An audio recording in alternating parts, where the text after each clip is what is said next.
breaker was tripped.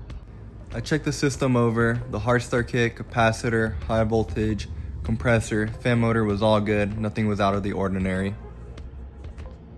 We upgraded the ductwork along with the system from a 3.5 ton to a 5 ton, but we left the original breaker and did not change it.